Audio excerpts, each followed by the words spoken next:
Call the meeting to order. First, we'll say our Pledge of Allegiance. I pledge allegiance to the flag of the United States of America and to the republic for which it stands, one nation, under God, indivisible, with liberty and justice for all. Our next part is the agenda review. Mr. Chair, there are no changes to the agenda. I move the agenda review. Second. All in favor say aye. Aye. Against? Passed. And the Commissioner's report on committees. Drew, you want to start out this morning? Oh, okay, sure. Our last board meeting was January 20th, and we had a good luncheon afterwards at the new establishment downtown called Ummy's. Seems like they had a good lunch. On Wednesday, the 21st, I attended. It's a community input meeting. They had a woman, you've probably met her before, maybe Lisa Graffentine. She works for the Southwest Minnesota Housing Partnership, and she was having a series of meetings throughout the day from different stakeholders in our community regarding the community development block grant program. And every year they do this to kind of gather information for people who are at risk and people who are at risk of housing issues and things like that. And they also, some of the monies go for possibly even infrastructure within our community. So that was a pretty good meeting. And later on that day, I attended a meeting. I saw Vance was there, and I don't know if there was anybody else from our board there that day, at the water quality regarding sediment in the Minnesota River. And they had a gentleman by the name of Peter Wilcock, and he's currently department head of the watershed, I'm trying to think what it was called, watershed, anyway, they have a Freshwater group, Society? something like, well, that's what's helping put it on. Yeah. And it was part of what they call a Moose lecture series, and he's going around talking about things. And that was over at the City Center Hotel, and boy, there was a turnout there, wasn't there? It's packed. Were you there too? I wasn't Well, there. I had man. another meeting. I don't think you could have got another chair almost in that place. Yeah. There was standing room. Yeah. That's good though. So, and then afterwards, they had a little reception over at the Mankato Brewery in North Mankato. A lot of people for socializing and talking about things. A lot of stakeholders in the community in this southern part of Minnesota were there. You know, Bowser, DNR, county water planners. I mean, it was just a variety of people there. Other commissioners, you know, from southern Minnesota that I recognized. On Monday the 26th, I attended the Region 9 TAC, that's the Transportation Advisory Committee, and we had a good meeting up there at the Region 9 offices. On Thursday the 27th, we all attended our work session and had a luncheon, and on the 28th, Community Ed and Rec Advisory Council meeting over at Lincoln Community Center. Very good meeting. Always have good presentations about a program that they have going on. There's so many programs in that building. It's almost mind-boggling they can do it all in that under that one roof. And then I did stop in just for a second on my way to church choir to pick up just the last few minutes of the reception over at the Twin Rivers Council for the Arts. And I don't know if any of you guys ever made it over there. I didn't know. I don't know what happened. Okay. Anyway, it was fun to stop in, say hi. We had the board there still, so I talked with them a little bit. And then on, Thursday, I attended the scouting luncheon. They have one once or twice a year. This was at the Loose Moose. It's for the Twin Valley Scouts, both Girl Scouts and Boy Scouts. And this one was particularly interesting. It was honoring Jack McGowan for a lot of his community involvement that he's had over the years. They had a lot of people that showed up that are from different various groups that attend the History Fest, you know, and the Scouts use that property out there that he has by the river, and so he received, I think, 3 or 4 awards from different groups throughout our community. Good for him. Yeah, it was really something, and so that was a good luncheon, and of course it's also a fundraiser, so for the Scouts. And then let's see here, I met on that same day, later on, with Jessica O'Brien. She's the director for the Minnesota Council of Churches here in Mankato. And they have a new home. They just moved into the Centenary United Methodist building downtown, the education wing. They're renting the partial third floor there. So we had a good meeting talking about immigrants and talking about refugees and things like that in our community and looking at some of their social needs. And then on Saturday, I attended a speaker. His name is Tom Hansen, and that was sponsored through the Lifelong Learners here in Mankato. That was a very interesting talk. Tom Hansen, they titled this one, Things Fall Apart. I'm wondering if it's after a book that was written years ago, but it was about our foreign policy. He's a worldwide speaker, 25-year veteran of foreign service. He was a director of NATO and the European Affairs, and he currently serves on the board of Oslo Center for Peace and Human Rights. And he's a diplomat in residency at the they call it the Allworth Institute at UMD up in Duluth. And so that was very interesting and very well attended. I'd say there's probably 150 people. Wow. And they allowed for almost a full hour of questions afterwards. So there was a lot of questions going on. But That's impressive. Yeah, it really was. And the takeaway that I got, if you want to just kind of look at the whole, I always try to say, what's my takeaway from it? What can I take home with me to share with others? Or what's the emphasis? And he kept flashing all these leaders up on the screen and talking about each one from each country and things that have occurred in the last few years and things like that. And the biggest thing that struck me was relationships, and that it still comes down to a personal relationship with the leader of those countries. Mm-hmm. And that, you know, you hear about all these policies and things that do go on, which are important, but it still came down to a relationship.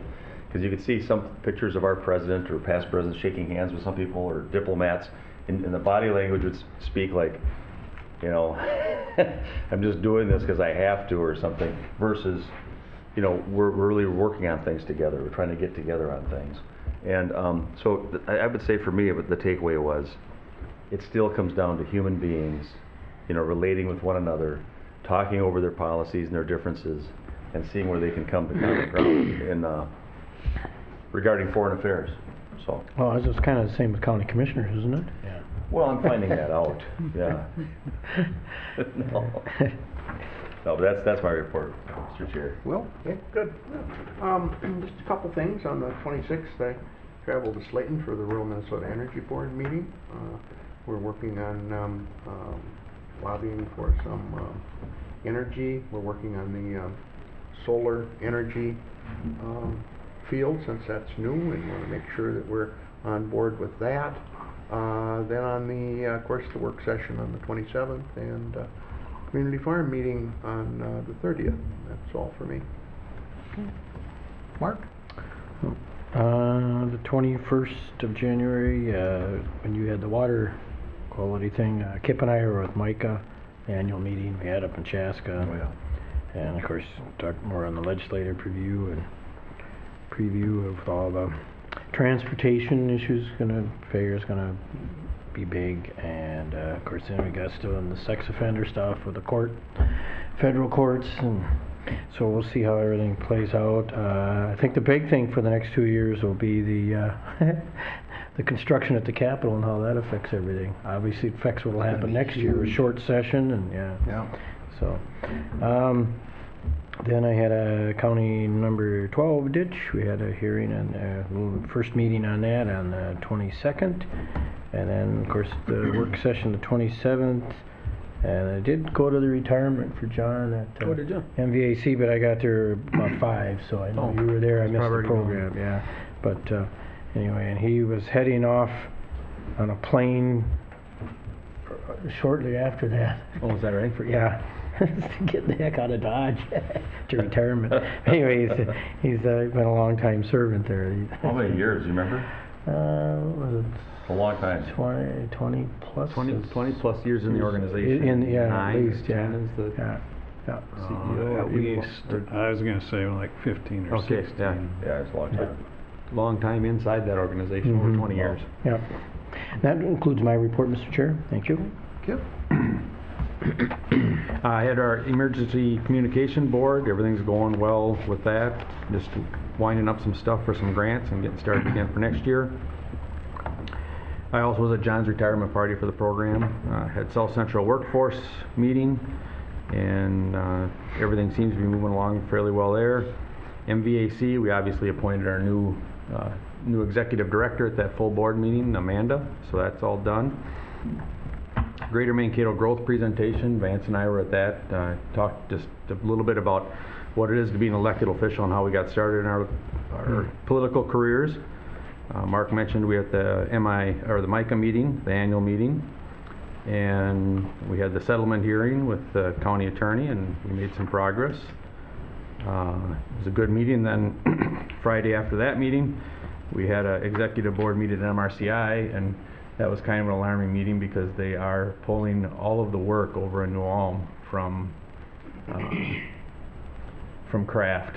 So we got about 110 consumers over there that are working, and that's all their work is the Kraft work. Oh, wow. And it's not anything we did wrong, they're just discontinuing the product. It's those little snack packs, and they're just discontinuing the product. We've been doing a great job for them, but they're pulling that whole entire thing on March 20th. What's going to happen? Well, that's what we pulled the meeting together and had a meeting and just discussed, what our options are. Obviously, we don't want to close that over there, but we can't afford to have another organization that's not making at least some money. So we're going to try really hard to place most of those consumers inside the community, which is very difficult. There's only 16 people over there that you can really work with, and they're already doing that. We'll probably bring in some candy over there to keep them busy for a little while and just try to find something else going. But at the end of the day, it could close. That's not our message at this point. We want to be positive and we want to try to make it work, but that is, we don't want to give everybody false hope neither. That is on the table.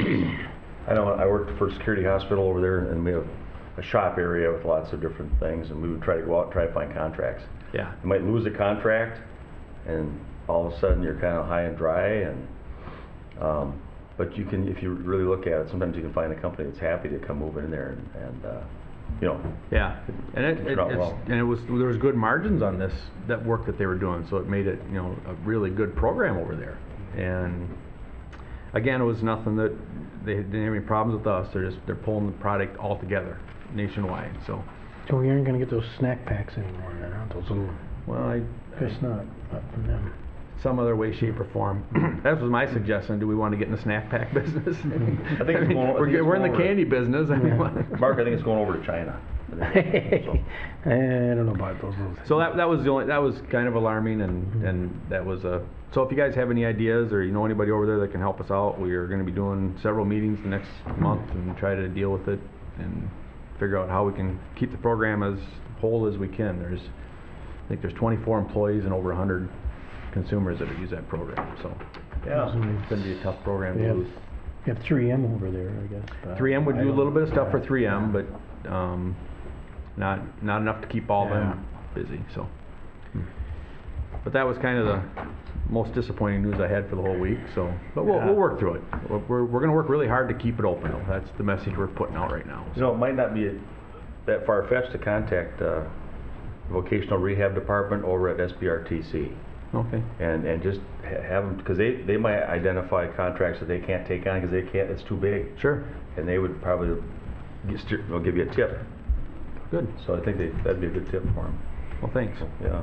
And that's my report, Mr. Chair. Okay, for mine, January 21st, I had my Habitat Executive Board meeting. Then the GMG leadership interview with Kip and myself. It was nice because we got to sit in here and listen to Bob before the two of us, so we could make sure he was saying the correct things. So. And then we even let Commissioner People join us. Yeah, it was a crash guest appearance. Yeah, yes. crash, yes. And then I had Freshwater Society talk that evening with Drew, and that was very interesting.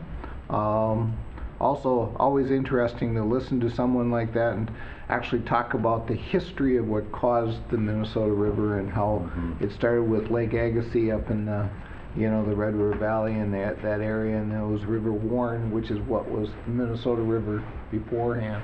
So it was really interesting to listen to a lot of that. And, on January 22nd, I had a youth community group meeting, which is the old anti-violence group.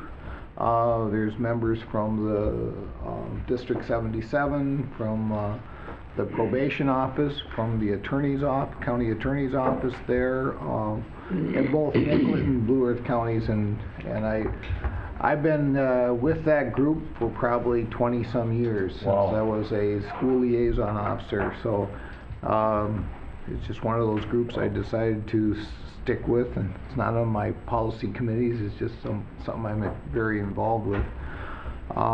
Then later that day we had a workshop agenda talk with Bob, talking about our workshop we had last week. And then on January 23rd I had Airport Commission Thunderbird flight survey. We had one of the pilots came and talked to us, and then later on around noon we had a air spectacular kickoff at the Civic Center. And brought everybody involved that's going to be doing a lot of the support for the air spectacular. It's kind of interesting watching the Super Bowl. I thought the best part of the Super Bowl is watching the Thunderbirds, and I thought they're going to be here. You know, so that's kind of a neat deal. Then I had a passenger rail meeting later on that afternoon. On January 26th, I met with a Jamie Kunst and City Council Karen Foreman concerning ice issues that we have around the city of Mankato and the surrounding area. Jamie is just a concerned parent who's, you know, his kid skates with Maha, and he's just really concerned about what we're doing in the area. So we had a nice chat. Then we had I had a Habitat for Humanity board meeting that day, and then later on that afternoon I had a diversity board meeting. On the 27th I had my airport commission meeting, and we had our work session. On the 28th I had a meeting, a CADA meeting. Mr. McDermott was out there with his lovely wife, and on the 29th we had our county attorney settlement conference, which at the end I thought went very well. On the 30th we had a board agenda meeting with Bob, and a community farm meeting later on.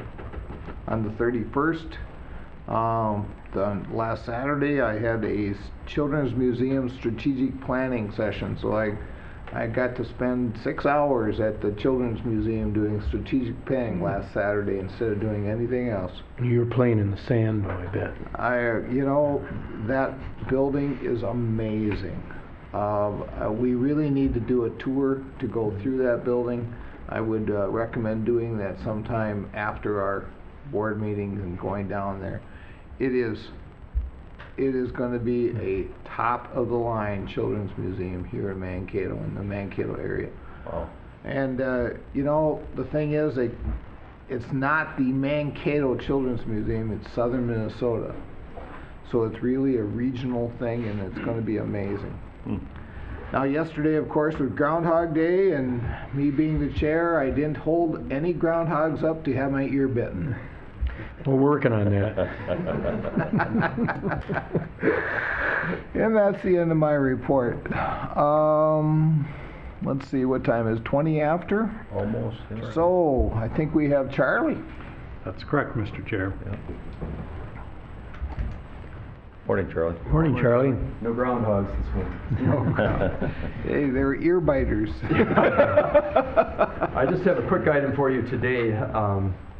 This is, as it says, ratification of a 2-year software maintenance and support agreement. It's for a piece of software called PHDoc, which is used in the Community Health Division of Human Services. This one is a little bit different because this piece of software was actually developed by Xerox but the software is owned by a user group, which is part of the Minnesota County's Computer Cooperative. So a little bit different. It's not owned by Xerox, it's owned by the user group. And so that's why what we're doing here is we're ratifying a maintenance contract between the Minnesota County's Computer Cooperative, which is MCCC, and Xerox. And this particular, the way that MCCC is set up, it requires ratification of these agreements by each county board for each one of the users of these software systems. So, long story made short, what this means to Blue Earth County is that by ratifying this maintenance agreement between Xerox and MCCC, it will result in expenses to Blue Earth County shown there of no more than $37,824 over the 2-year period. So those expenses are budgeted in the IT operating budget, and the action requested today is ratification of the agreement between Xerox and MCCC. And I'd be happy to answer any questions. Well, I can move the ratification of the agreement here, 2-year agreement between Xerox and MCCC. I'll second it. Okay, we have a motion and a second. Any conversation or questions? So for some reason in the language, they require the board then to actually approve this contract. Right, because the contract is actually between the user group and Xerox, but because we are members of the user group, Oh. it gets kind of convoluted. No, I understand, yeah. But that's the way that it works. It's a little bit different. We're not contracting with Xerox directly. Right, we're actually kind of part of the process. Right. So MCCC has put together a ratification agreement, which I'll give to Jessie, and then she can pass it on to you for your signature. Okay. Anything else? All in favor say aye. Aye. Against? Passed. Great, thank you. Thanks, Charlie. Thanks, Charlie. So we jump to the, some administrative services there, Bob? Yes, Mr. Chair, the first item is the county board minutes for January 20th of this year. And you can just fill in, I'll move the minutes. here and Second? take care of it. All in favor say aye. Aye. Against? Passed. Okay, we have our bills for the last 2 weeks. I'll move the bills. Second. Any questions? I don't have any. You're kidding me. It's the first time. Drew? You're a bill guy, Drew. Just make it up. I just feel like I'm hogging it, you know, that. No, challenging Bob. don't feel that way. Don't feel that way. We Taking that enjoy the responsibility on. conversation. There's always one on the board, so. I did it a long time too. You Anybody just gotta else? take over. All in favor, say aye. Aye. Against? Passed. Wow, that was the fastest bills we've ever done, I think, in the 4 years I've been here. So, Great job, Mr. Chair. And I the tell sad you, part about that is that I- Bob worked for about 45 minutes preparing for questions. Yeah, probably. Or more. He's looking for those little ones that, so I he do, but No, I that's know. all right. Oh, I know. We're glad you know. Okay, human resources. Do we have time for that, or should we go on to the ditch report? I have 9:25, so maybe we should Let's do the ditch. ditch report. Welcome, Craig. Morning, Craig. Morning, Craig. Good morning, young man. Good morning. We have one ditch inspector's report. This is for JD 22, which is actually pretty much straight east of St. Clair. Report's location here. We have a branch number 3 here, which is kind of falling apart in some areas. Portions have already been replaced. We had a portion in the north that was replaced in about 1984, is what I'm told, and then we just replaced a portion right on the bottom edge. And in hindsight, we should have gone another about 400 feet. So that's what I'm proposing to do, is to extend that repair, that 18-inch tile, an additional 400 feet from what we did earlier. And also we have a couple other areas that need to be fixed while we're out there. So that's, and the estimate cost is about $16,000. And if you notice, we do have a negative balance on this account, so, Yeah. but we do need to do the work. Okay. I'm just curious, is there very much other work coming up on that ditch system that you know of? I mean, is it a pretty old system and It's an old system. It actually had been improved back about, I'd say, I don't remember when it was improved, mid-'80s when it was improved. And at that time, they wanted just to repair Oh, okay. the old line. So we actually have a newer line and an old line that we're dealing with on this particular system. So it hasn't gone through redetermination or anything? It did when it was Back then? improved in the '80s. Okay. It was did go through redetermination at that Okay. time. So that's newer than a lot of our ditches. Newer than a lot of the ditches. Still, yeah. 1980s is not the best Yeah. redeterminations. We actually do it quite differently now than we did in the mid '80s. Okay. I'll move the repair. Second. Any more questions or comments? All in favor say aye. Aye. Against? Passed. Yeah, Thank thank you, you. sir. Thanks, Craig. Thanks, Craig. All right. Let's jump into the human resources there. So, Mr. Chair and Commissioners, item number 3 in your packet is the Human Resources Department agenda. We have 2 action items for this morning.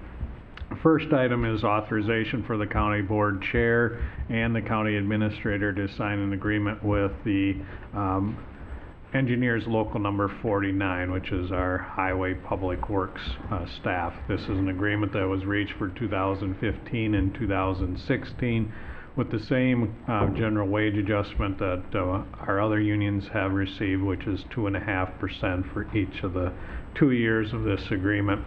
We also incorporated some language items in there. Probably the most significant one is a reopener in case needed for some of the issues related to health insurance going forward, as there's a kind of major changes happening at the federal level relative to health insurance, and so we wanted a provision in there that if we need to, we can reopen the contract and discuss health insurance going forward. The only other item of note is there was an adjustment to the safety clothing allowance that is now increased to $400 annually. So I'll bring that forward for the board's consideration. I'd move approval. Second. Any questions or comments? So that's 5% increase in their salary adjustments for the 2 years. That's correct. Just like the others, yeah.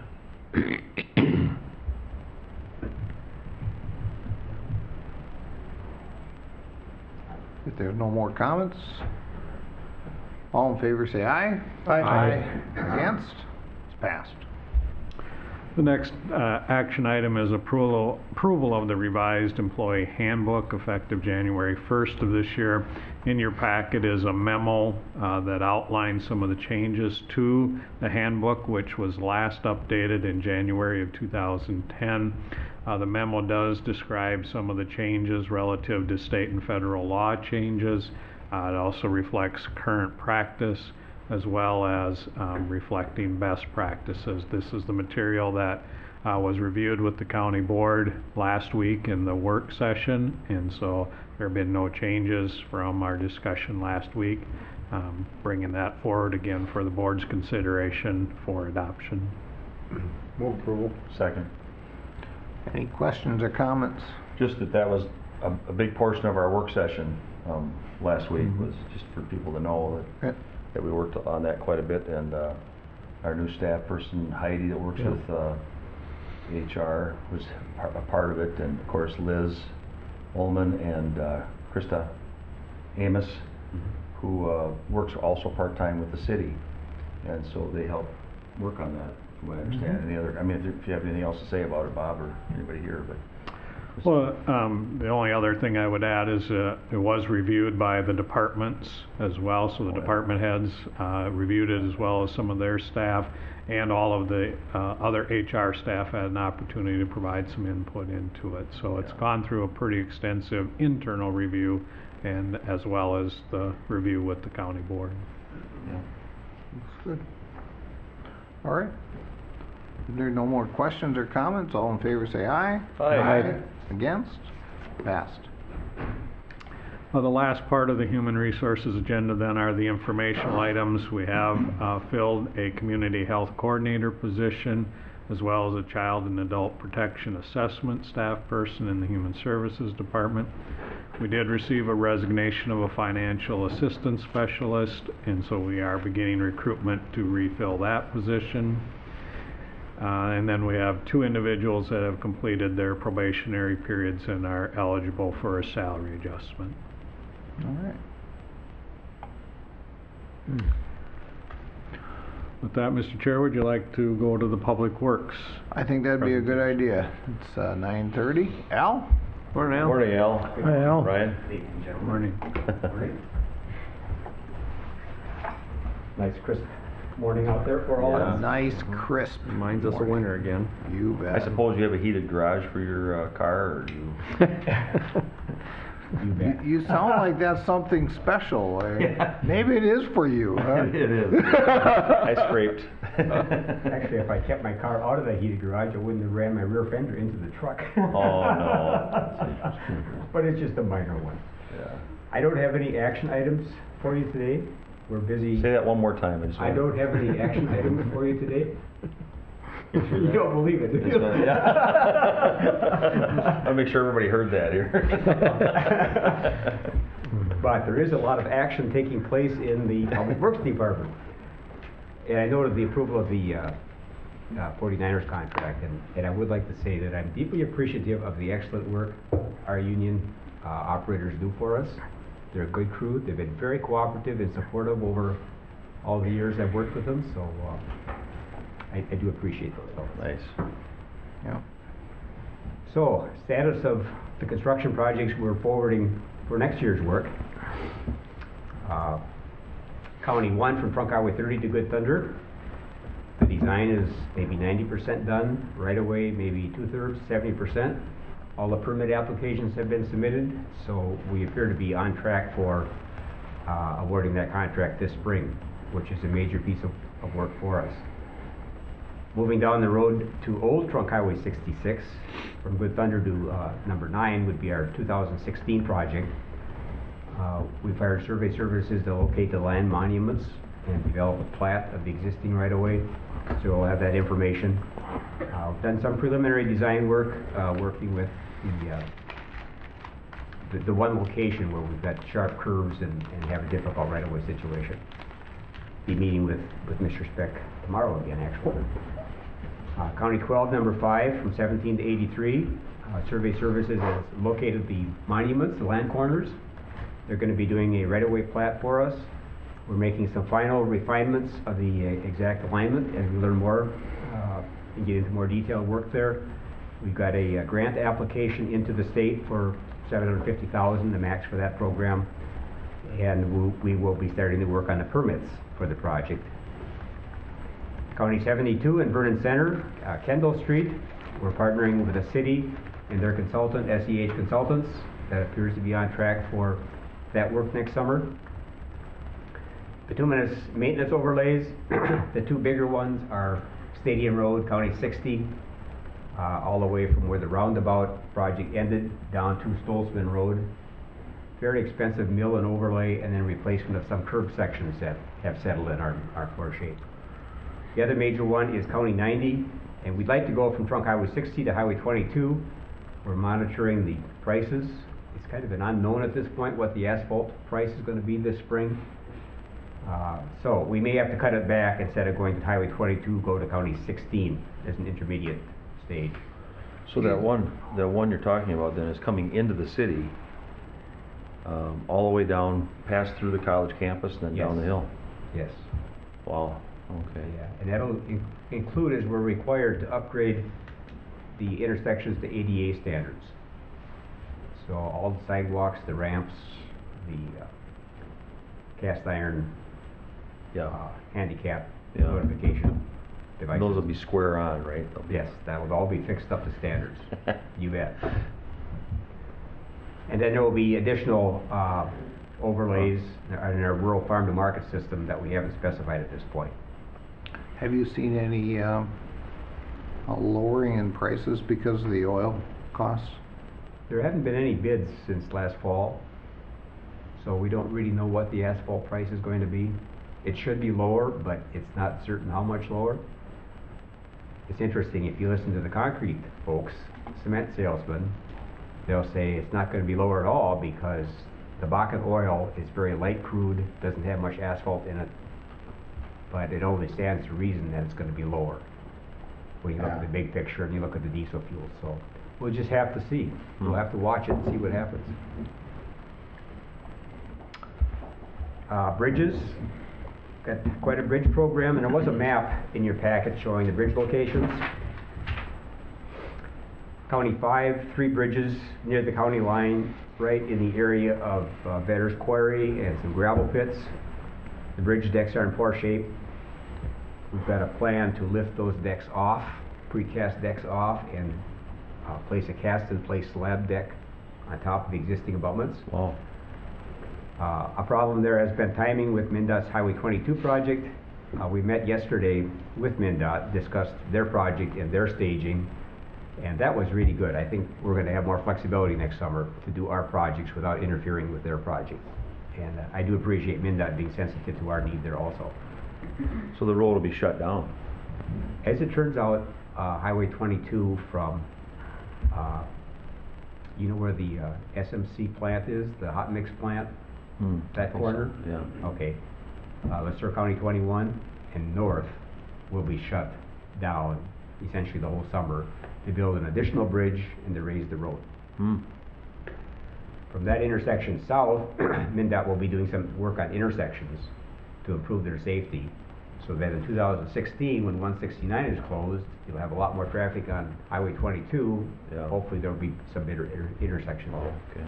So it's kind of a choreographed dance between the really gotta- county projects and the MnDOT projects and the effect on traffic in those 2 years, which is going to be significant. How long will 5 be shut down when you put the bridge decks back on there? I mean, We think we can do them pretty quickly, maybe on the order of 50 working days. oh, okay. We're putting together a traffic routing, detour, staging plan so that we'll have 2 bridges done and open before the 3rd bridge is closed, to try to minimize that impact. Yeah.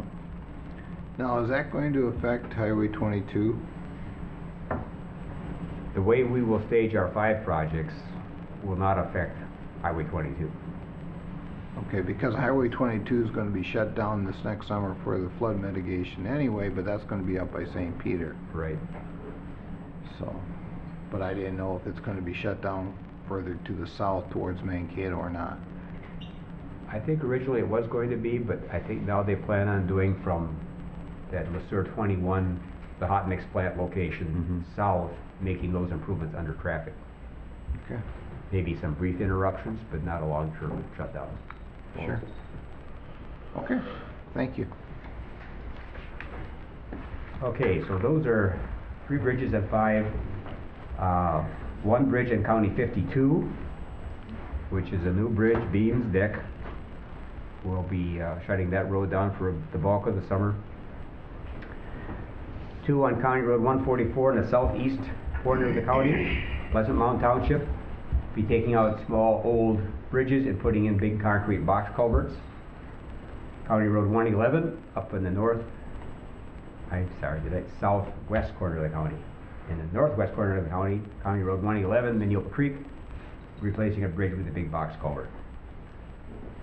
County Road 147. I called the Corps this morning. Brad Johnson is in charge of their historic review program. And as I was talking to Brad, the clearance from the Texas Historic Bridge Organization came across his email, so I think now it's a matter of collecting these signatures and hopefully within a few days. Very good. That's good. There's always been one more hurdle that shows up when we think we're there, but we will get there, and I think we're within a few days at this point. Very good. Wow. There may be a curse on that bridge, I'm not sure. You'll have to lift Maybe the there's curse. somehow way to pass it on that's a curse, yeah. Yeah. You need a, what is that called? To get rid of curses? An exorcism. Yeah, we need an Exorcism. exorcism. Okay, so that's our construction program for next year, and It really is an active time for us as we develop all of these projects at all of their stages, Yeah. including permits and public coordination and so on, to get ready for next spring when we start awarding contracts, advertising and awarding contracts. I have a question about just for the fun of it, go back to number 1. Yeah. That's okay? And I don't have the map in front of me just so I know exactly where it's at, but let's see, maybe you would know, I think, the best, maybe. That goes all the way down. Is that a good access road then to get down to where park down there on the lake? Is it Lake Lure down there? It goes down to Highway 30, and then Highway 30 goes. So it's not too far Yeah. on 30 probably, is it? Yeah. No. Because it's in the center of the county, I know that, Yeah, that's over that way. yeah. So I just asked, I'm curious, because we always think about connectivity. Yeah. You know, now I'm on this Parks and Trails thing too, and so we talk about that as being a feature of value. And I'm just wondering what considerations, if any, were put into the shouldering of number 1.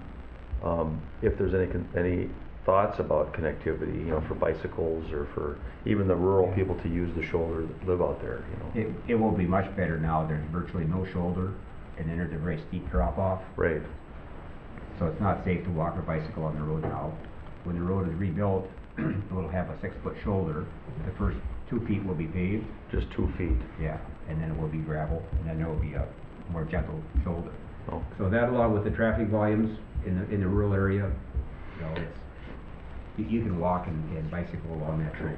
It's not a separate trail, obviously, but Right. No, I mean, most of the shoulders throughout the state end up being trails for people, yeah, and especially rural roads.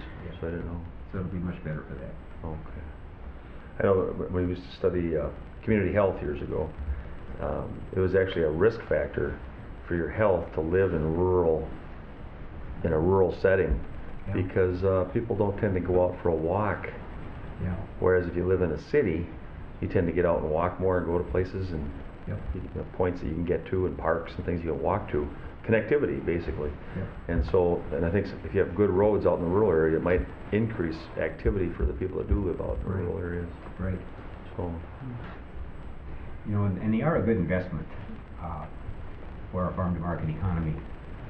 The University of Minnesota and the local road research board just finished a study looking at the investment in these rural roads and just the increase in property value. They're not counting the economic benefits of more efficient transportation yeah. and opening up new markets, but just you build a road, how much does the value of the property next to it increase? And about 1.25 times the cost of rebuilding the road on a statewide farm to market basis. Wow. In a county like ours, where we have very productive agricultural land, it's probably a higher ratio than that. Yeah. So it is investment that pays in many ways. Yeah. And it's probably too late now. I mean, we're getting the plans going for any kind of considerations to request for some kind of special funding for a wider pavement on the shoulder. I mean, sometimes there's money available, isn't there, to put in a wider shoulder? There are some safety money, the Highway Safety Improvement Program, Yeah. federal funds. We got a $580,000 grant Okay. that will be constructing next summer, actually. Paving shoulders, or the first part of the shoulder, is an element in that safety plan. Okay. So yes, that is a safety element. Okay, you got some, did you go down to the maintenance initiatives? Did you Yeah. get through that yet? It's interesting that our maintenance activities are changing as we grow as a regional center and as we get new technology. And I've hit upon some of these things separately in the past, but just when you look at the whole picture, we've changed in the last couple hours, maybe a couple hours actually. With the snow I've changed the last few hours. the last couple of years, with extending them into the evening rush hour, and then going out at earlier hours, and that's working well. The crew is very open to it. It is giving them some very long hours in the trucks, but it also results in a stressful situation for our supervisors, because you need supervisors from 4 in the morning till 8 o'clock at night if you're doing that, and we have a very limited number of supervisors. So it is putting stress on those folks and on our drivers to be stretching these hours out to that degree. But it has been successful, I think, overall. the only option is to have enough drivers to go to multiple shifts, and that's quite a stretch. The roundabouts was a concern. How do we do snow and ice control on roundabouts? We've learned to plow them well, and we've learned to use more salt, sand, and brine, and they haven't been a real problem for us. We're experimenting with rear wings on 2 trucks, so that with the underbody plow, it leaves the windrow with the wing in the front, where it's been for decades. It misses that windrow. By moving the wing to the back, it's picking up the windrow coming off the underbody plow and pushing that off onto the shoulder. So that's working well, and the 2 drivers and the 2 trucks that we have out of the Mankato shop have adapted to that without an undue number of mailboxes, and it also simplifies things. You don't have the hydraulic cylinder with the cables and the shivs and the mast in the front, and so it's cutting some weight. It's a hydraulic cylinder in the back. A couple of years ago when I rode with one of your drivers, Yeah. and he showed me this lever to handle the wing. Yeah. He says, well, you handle that lever. Yeah. And I says, I don't think they need county commissioners taking out mailboxes in Blue Earth County. Just was not my idea. I says, no, you're doing a good job. You do it. Yeah. Yeah.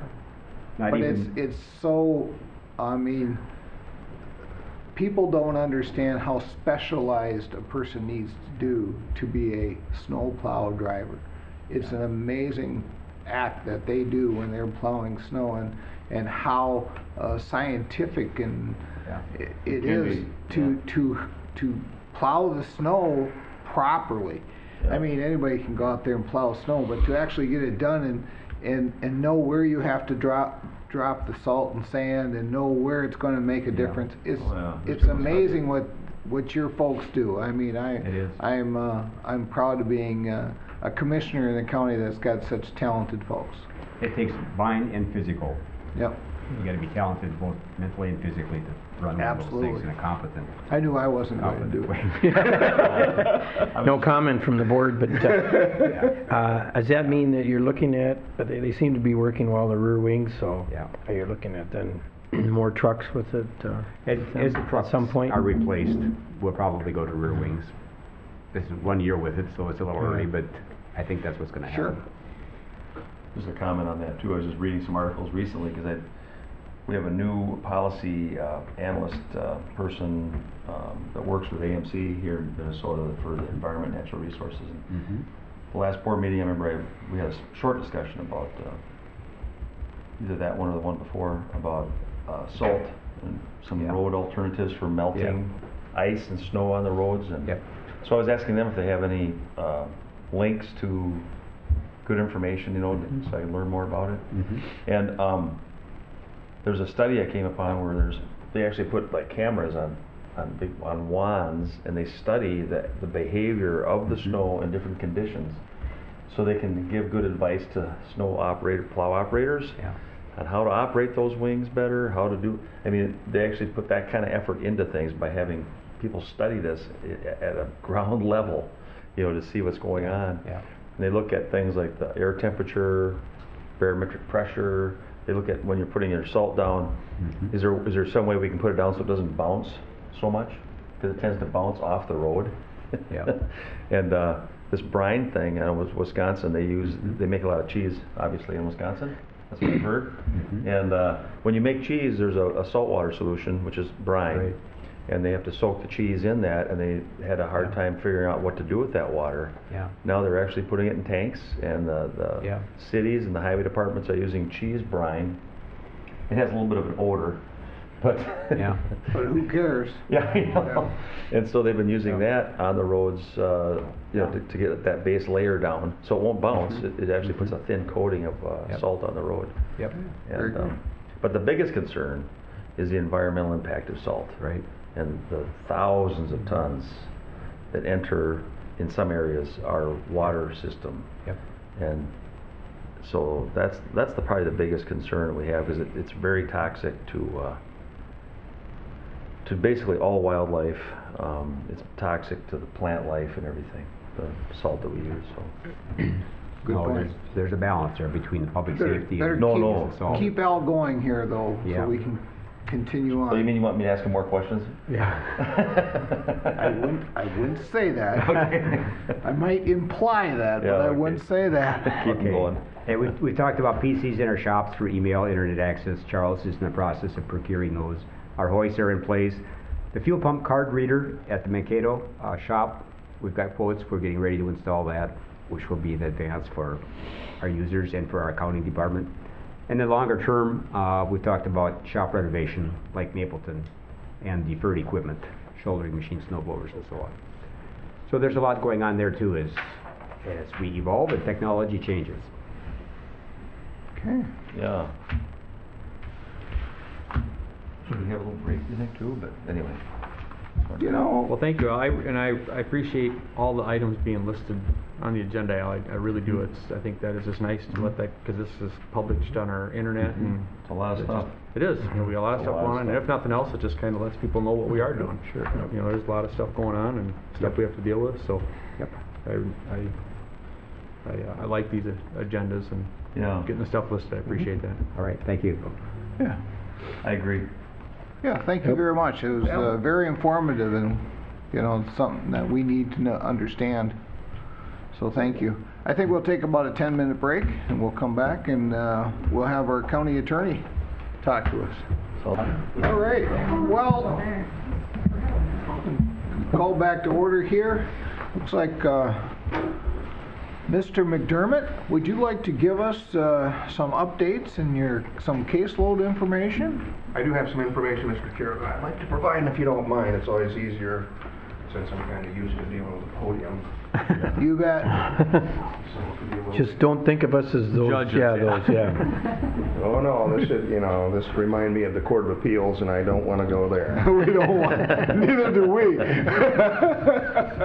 Thank you, gentlemen. As county attorney, my role has many responsibilities and is essentially like no other. I'm considered the chief law enforcement officer in the county, and first and foremost, I have the responsibility to ensure public safety to the citizens of Blue Earth County. In addition, I'm tasked to do that job without fear or favor. And as you know, public safety comes in many forms.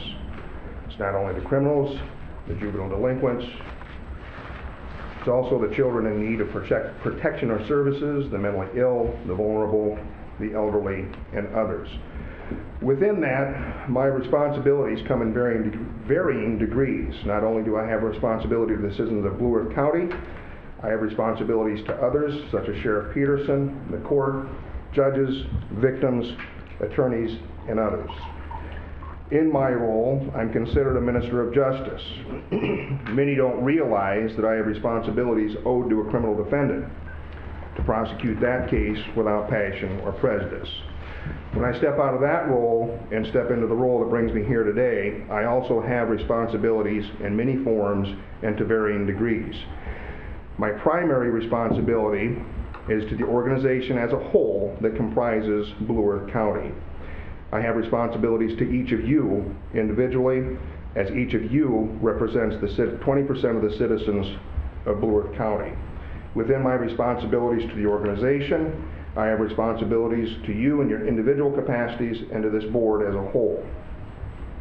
I also have responsibilities to Mr. Meyer as county administrator, all other department heads, even Ms. Anderson in her capacity as an employee, and Mr. Wartell, if he'll be back there like he normally is, I have responsibilities to him and other citizens. Again, my position is like no other. I have multiple roles, and within those roles come many responsibilities, and many times to varying degrees. Within those multiple roles and multiple responsibilities, there are oftentimes competing interests. Many days, my role can be very complex. I've been in office for less than 30 days, and I think it's fair to say that I've been in a couple of situations which have required me to make difficult decisions. Difficult decisions, I believe it is fair to say that the vast majority of my counterparts throughout the state will probably never have to make in their careers. There are many times that I have told juries that having mercy is easy, but carrying out justice can be difficult. I was Excuse me, I was reminded of that phrase last Thursday when Commissioner Brunder, Commissioner Sternberg, Mr. Meyer, and I stepped into that jury room with Judge Walker. I think it's fair to say there was much angst in that room on all sides. Spending nearly 5 hours in a room with a judge staring at you is not remotely close to my idea of a good time. And if any of you three went home that night and crossed that off your bucket list, I think Commissioner Campbell knows a couple of people you might want to talk to. Just as it's easy to have for a jury to have mercy and difficult to carry out justice, so too is it difficult to make some decisions. I'd like to think that some difficult decisions were made last Thursday, and I want to publicly commend Commissioner Brunder, Commissioner Sternberg, and Mr. Meyer for doing so in the manner in which you made them. Thank you to you three. If it's any consolation, after the 5-hour session, I was given a 10-minute break, and then I got to spend an additional 2.5 hours with 4 different judges. I've asked for this time before you on a monthly basis to address you in a public forum, to be able to provide you with updates and information relating to the workings of carrying out the duties and responsibilities of the office. I'm working on a format to provide information to you and have a sample of that available today. I'll just note that if you have any specific types of information or different or additional information that you would like, then please let me know. Shoot me an email, write me a note, and I'll try to incorporate that information best I can into the presentation. I'll just hand out a couple of things here.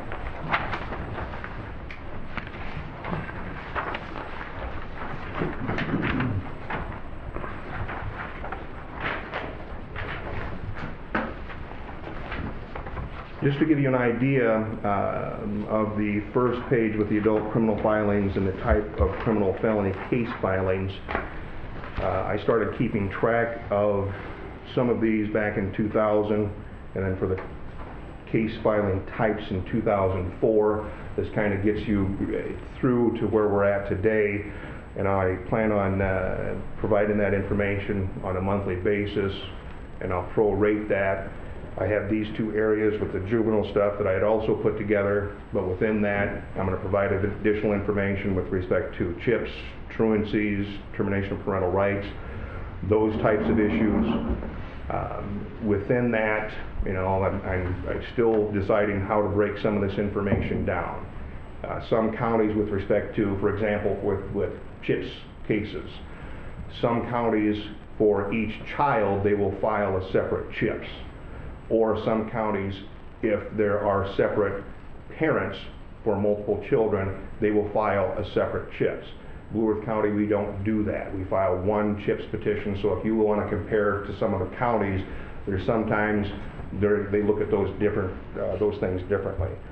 But that's kind of what I wanted to do. I think this provides you with a dashboard, if you will, of kind of what's going on within the office and what we're working on. But if there are specific areas or additional information within that, please let me know. We haven't kept track of the juvenile case filings for gross misdemeanors and misdemeanors over the years. If you want that information, it would be labor intensive, but we could go back and try to pull that information out of the old system. It would be kind of important to note, just for example, that with if you look and see that for 2014, there were 308 misdemeanor cases for juveniles. Within those cases, they can be broken down as delinquent, as traffic, or basically kind of status type offenses. And it's important because only on the delinquency cases do the courts appoint representation for them. So even though that there's the cases, an attorney has to review each of those cases and basically sign off on it and say, yeah, this should be a delinquency or not a delinquency and whatnot, and go from there, and then appear at all those types of hearings. So look at this over, think about it. If you have any specific questions or areas that you'd like me to talk about, then let me know. And I know my time's limited, so I just want to keep going, but just bear with me a little bit longer. As I said before, I've been sworn in less than a month. It's been an extremely busy time. Essentially, I've been working every weekend. But with that, I've made time to make sure that I've talked to every department head, but albeit with some just briefly. As you know, I previously passed out a needs analysis to all the elected officials and all the department heads within the organization, and I asked that they share that survey with all of those that can provide information and feedback to the office. The responses have been trickling in over the last month. All of you may know or have heard of Dr. Doran Hunter. He's a retired chair from the Department of Government from Minnesota State University Mankato, and Dr. Hunter has volunteered his time to help review and compile those responses, and I'll provide you with a summary of that information later when it's available. In addition, on top of my everyday workings within the office, I've also commenced a review of all the policies, procedures, processes, and best practices relating to the office. Shortly before I was sworn in, I was asked to be a member of the recently formed Best Practices Committee for the Minnesota County Attorneys Association, and I would like to think that I was asked to do so based upon the reputation that I have with my colleagues. And to that end, I've asked some of my counterparts to review materials and other matters for input, and I've also engaged Mr. Thomas Frost to assist in this process. And at my request, Commissioner Sternberg has met Mr. Frost. And the reason that I wanted Mr. Frost to, in this arena, to help me out is with his background and experience. And a few years ago, he retired, and he decided to go back to northern Wisconsin. And he kind of hung everything up. But once he got back there, the judge in the district said, oh, we have a new attorney in town, I need you to do some public defender work. And then back in 2013, the district attorney, there was an issue there, and then he was appointed the district attorney. But with his background, he not only does he have his law enforcement certificate, law degree, he's got a master's in public administration from Harvard. He also served a stint as the Winona County attorney by appointment and filled that in for a couple of years. He was the director of the Minnesota chapter of the National Children's Alliance. For Commissioner Purvis and Commissioner Sternberg, you probably have a little bit more knowledge about this. He was actually, years ago, one of the founders of Corner House. He was, for about 2 years, the Commissioner of Public Safety for the state of Minnesota. He worked in the Hennepin County Attorney's Office as the managing attorney in child protection, crimes, other areas, and again also for Ramsey County. And he did a short stint years ago in the legislature as a research assistant, and also was in the Secretary of State's office where he was the elections division director. So I've been running some things by him just to get some feedback from him, and again I can provide you with more information that in the future. But as of right now, is there anything off the top of your head as we stand here, or I stand here and you sit there, that you can think of, that any questions that you have that you'd like me to answer? Please feel free. I just got a comment about looking at the juvenile filings on here, for felonies, and how that's pretty much consistently come down quite a lot, since 2007. Right. And I think I remember our corrections director, Josh Mila, talking about how they changed the philosophy and how to handle some of these juvenile cases. Yes. Which has really made a positive step forward in those, and so that was kind of a policy decision. Would you think that that's probably why? It's in part because of that. I would say, and actually Commissioner Campbell, you touch on an area that in the future I'm going to be back here before you, because I do have some things and some ideas and things in the works. And just from a generic standpoint, I will tell you that back in 2004 we looked at starting, and then we did implement in 2005 the Adult Drug Court program. Then we started the Family Chemical Dependency Court. Then I started the Veterans Program, which turned into the Veterans Court. We have all sorts of those types of specialty areas for adults. One of my focuses that I will be focusing in on in the next few months, I can't do everything at once, but one of the focuses that I'm taking is those types of issues with respect to juveniles and non-court type of programming that can be done. So, and essentially, I think it would be the best way for me to put it is in that arena, I look at it as you need to be proactive instead of simply sitting back and being reactive. Yeah. So, but I'll be back with some other additional information in the future on that. Okay. I just want to commend you on the information you provided us with today. It's very, very useful and will certainly help us guide our decisions as a board. So You're welcome. I look forward to your monthly reports. Okay. Anybody else? I don't have any big questions, so I don't want to give too many accolades, but yeah, I appreciate the fact that you're having these meetings. Well, and again, you know, if there's additional information, and I know this is kind of a work in progress, and I'll have, you know, staff, not only have I been busy, but staff's been busy because we're undergoing a bunch of reviews and whatnot, but then as soon as we can get some more of these charts and these numbers put together, I'll bring it back to you, I would anticipate, at the first meeting in March. Okay. Great. Thanks, Pat. Thanks for your time. All right, Bob, you want to get back to, let's see, some of our administrative services, the tax abatements?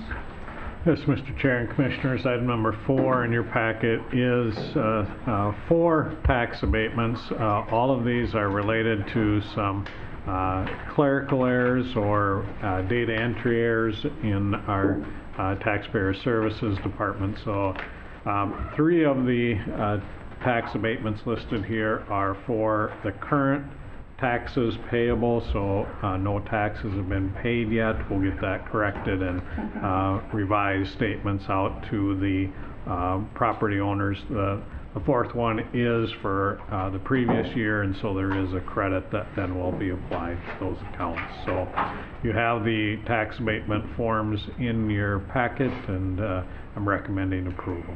Do we need to go through these one at a time, or can we do them all 4 at the same time? You can do them all at once. I think so. I think we have. I'll move yeah. the tax abatements. Second. All right, any questions or comments? Drew? No, I read through them all. All right. All right. There's no more questions or comments. All in favor say aye. Aye. Against? They're passed. Mr. Chair and Commissioners, item number 5 in your packet then is a amendment to a joint powers agreement. This is a joint powers agreement for our tactical response team and their equipment. It's basically adding a piece of equipment to the joint powers agreement that we have with the 6 organizations listed in the memo in your packet. And so the additional piece of equipment is that Bearcat tactical vehicle, and the city of St. Peter provides the insurance for that particular vehicle, but this is just revising our joint powers agreement to include that piece of equipment. Is that housed? Where's the piece housed at? I think it's in St. Peter. Is it St. Peter? I assume it's in St. Peter, but I'm not positive about that. Okay. Oh, we're. I'll move looking- approval. Second. Okay. And this is an annual thing we do every year. We shouldn't have to renew it. It's only amended because we're adding that piece of equipment. I see. So as long as we have that equipment, the joint Okay. powers would be in Yeah, place. All right, sounds good. Any more questions?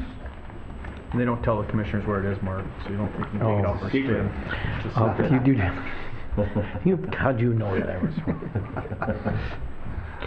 I do want to see it sometime. I think it would be a good tour for us to go through some of the equipment that the tactical team has got. I think that would be that'd be an neat to see. interesting Would. tour for Very the interesting. commissioners, and maybe even bring some representatives from the other, city of Mankato, North Mankato, and just to go through some of the what we have. I think that would be and have it explained why we need it. I think once people understand the reasoning, they can understand, Well, he also has a mini caliber robot thing that. and that's very important. Yeah, I know that's a that good about- idea. About 2007, I think it was, or something, I went through the police academy here with the city when you were probably still working, maybe, weren't you, Nancy? I probably, no, 2007, I was already a Oh. city councilman for Oh. the city of Mankato. Oh, okay. And so they do go through a lot of these issues, they do those citizens academies, they restarted those again now with the city. And, they do let you see a lot of the tactical things, and, they shoot all the different guns they've got. I mean, what was that old little tank thing that you guys had that, anyway, it's some little armored car. It was an Army surplus vehicle. Yeah, kind of beefed up with bulletproof glass on it. That's what this took place. This replaced that. That's what I thought, yeah. And so you get to hands-on with all those issues, and it's really a wonderful program. So I encourage anybody in the community, even a county commissioner, if one of those citizens academies come up with the city. I did it in 6, and they let me You did? graduate too, yeah. Oh, okay. And they let you graduate. Just like you. I heard that. Yeah, they let you. But if they let us, it's not a high bar.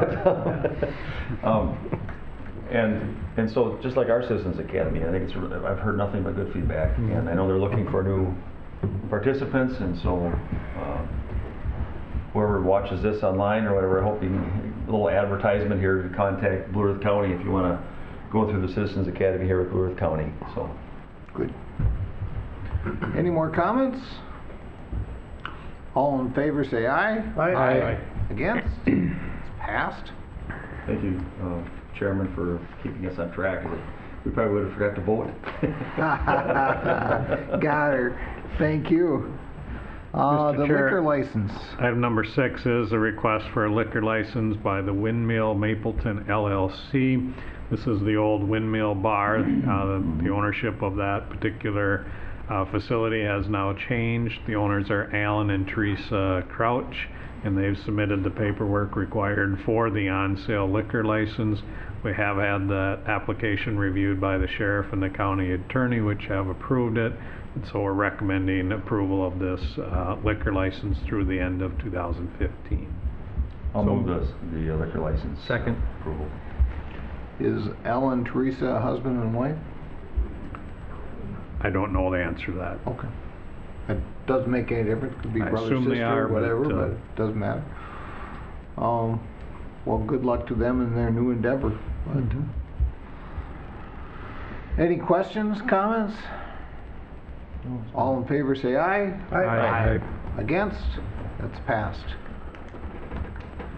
Mr. Chair and Commissioners, item number 7 in your packet is our annual coverage of the negative ditch balances. We're planning to advance $651,099.13 from the general fund and $297,429.70 from the capital fund, for a total of $948,528.83 to cover the negative ditch balances, and we have a list of the ditches impacted there. I will point out that the $297,000 from the capital fund is part of that $10 million that was dedicated by the board to cover improvement projects, so that's a little bit different than some of the prior year information that's presented to the board. So I'm recommending that we approve these transfers to cover the negative balances and charge the 4% interest then. I move approval. Second. Got a motion and a second. Any questions or comments? Just a FYI, I see the Judicial Ditch 22 is reflecting the repairs that we approved today also. Does that make it's in sense? there. It's already in I there. already looked, yeah, so it should be in there. Okay. Very good. And I was curious too, just how you come up with, you must have thought about it and considered how to come up with a formula then to know how much to take out of our capital fund for the... Well, I believe it's related to the actual project plan for County Ditch 50, so it's tied directly to program number 926 on that Gotcha. list. So it's Yeah. an improvement project that we know Oh, okay. will go on. Sounds good. All right. Any more comments? All in favor say aye. Aye. Against? That is passed. Is that the end? Yes, Mr. Chair, that's all we have for today. All right. right, unless there's any more comments, or Just one item, if it's okay? you go right ahead. I just remember that this flyer came out here, it's United Way Men's Event. You don't see too many men's events like this, and it's a new thing, it looks like. It's being sponsored by many sponsors in our community. It's being held down at the Cato Ballroom on March 5th at 6 o'clock. They're gonna have food, games, prizes, all kinds of things, just to highlight the United Way, and they get some funds together for them. And for whatever reason, it's gonna be a men's event. So I just thought I'd mention that. Will we be coming back from AMC that? No, that's We'll be that's coming March. back, Oh, we'll be coming back back from the that ledge. that day, yeah. That We're at the day. Ledge Conference that day. You're right, you're right. Yep, in March. Probably could that's make March. it, 'cause it's 6 o'clock. Yeah, I'm sure we usually Is it have the that Wednesday or whatever? 3 or 4 o'clock we get done in the afternoon Yeah. that day, isn't it, Bob? I believe so. Usually. So yeah. if you'd wish to make that, you certainly Probably could. Other than that, I could move for a recess to, we're gonna go Charlie's? to Charlie's Restaurant for luncheon meeting. Second. All right. All in favor, say aye. Aye. All right. We are recessed.